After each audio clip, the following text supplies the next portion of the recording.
and Prime Minister's Office, Minister of State for Personnel, Public Grievances and Pensions, Department of Atomic Energy and Department of Space.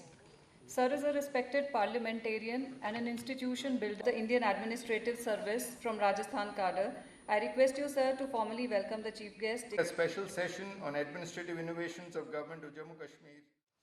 Good governance यानी सुशासन के क्षेत्र में किए गए नवान्वेषण, नई पहल और जम्मू कश्मीर में इनोवेटिव सर्विस सिस्टम को रिप्लिकेट करने एवं कैपेसिटी बिल्डिंग के इस 2 दिवसीय विचार मंथन के लिए मैं श्री जितेंद्र सिंह जी को, केंद्रीय प्रशासनिक सुधार लोक शिकायत विभाग को और जम्मू कश्मीर प्रशासन के मुख्य सचिव और इस पूरे कार्य योजना से जुड़े हुए अपने सभी सहयोगियों को हृदय से बधाई देता हूँ। सभी अधिकारियों एवं स्टेक होल्डर्स को कश्मीर घोषणा के जरिए की जा रही पार्टनरशिप तथा ट्रेनिंग प्रोग्राम के लिए शुभकामनाएं भी देता हूँ।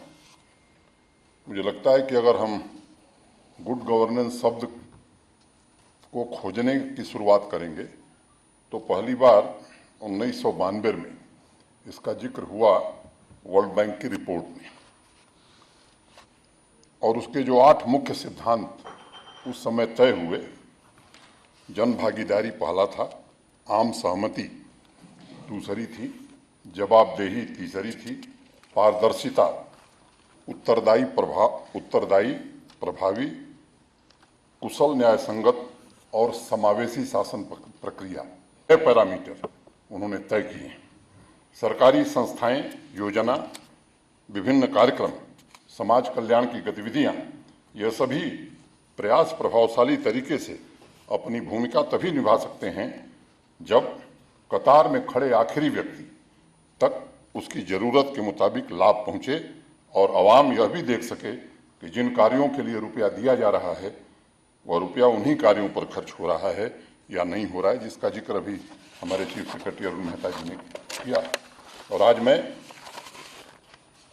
अपने चीफ सेक्रेटरी को बधाई देना चाहता हूं। जम्मू कश्मीर में पारदर्शी उत्तरदायित्व का शासन लागू करने के पीछे मेहता साहब और उनकी टीम, उनके साथी निश्चित रूप से बधाई के पात्र हैं। इन्होंने बड़ी मेहनत करके एक बिगड़ी हुई व्यवस्था को पटरी पर लाने का काम किया। आज हम गर्व से कह सकते हैं कि जम्मू कश्मीर के किसी भी पंचायत में बैठा हुआ व्यक्ति देख सकता है कि उसके गांव में जनप्रतिनिधियों की भागीदारी से बनाए गए प्लान या सरकारी तौर पर किए जा रहे काम में कितने पैसे आए हैं और किस काम पर खर्च हुए हैं। सब कुछ जेके बीम्स एम्पावर योजना के तहत पब्लिक डोमेन में डाला जा रहा है ताकि हम जवाबदेह सुशासन लोगों तक पहुंचा सकें। और मैं मानता हूं कि इस तरह की ट्रांसपेरेंसी लाने वाला जम्मू कश्मीर देश के अग्रणी राज्यों में गिना जाएगा, क्योंकि थोड़ी बहुत जानकारी मुझे भी रहती है। मित्रों, ट्रांसपेरेंसी बड़ा गूढ़ शब्द है।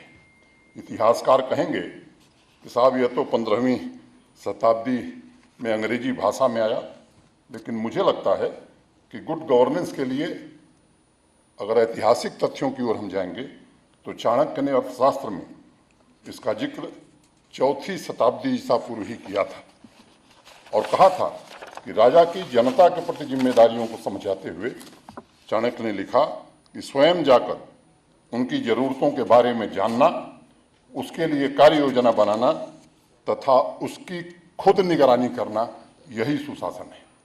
चाणक्य से पहले जन कल्याण की ही संस्कृति पर महर्षि व्यास ने जो लिखा है, राजा प्रजानाम हृदयम शरीरः, माने प्रजा राजा का शरीर है और राजा उसके शरीर में हृदय के समान विद्यमान है। तो ये हमारी नीति, हमारी मूल भावना रही है कि समाज के हर तबके की धड़कनों को सुनना और उसके लिए दिन रात निस्वार्थ भाव से जिम्मेदारी के साथ काम करना। वह जमीन पर कितना उतरता है, इस पर बड़े विचार मंथन होते हैं, लेकिन गुड गवर्नेंस के लिए यह सुनिश्चित करना होगा कि आपके प्रयासों में कोई कमी न रहे। और इसलिए मैं 2 पंक्तियां कहना चाहूँगा कि नहीं निगाह में मंजिल तो जुस्तजू ही सही, नहीं विशाल मयस्सर तो आरजू ही सही। मित्रों, लोगों के जीवन में बदलाव लाने की आरजू जरूरी है।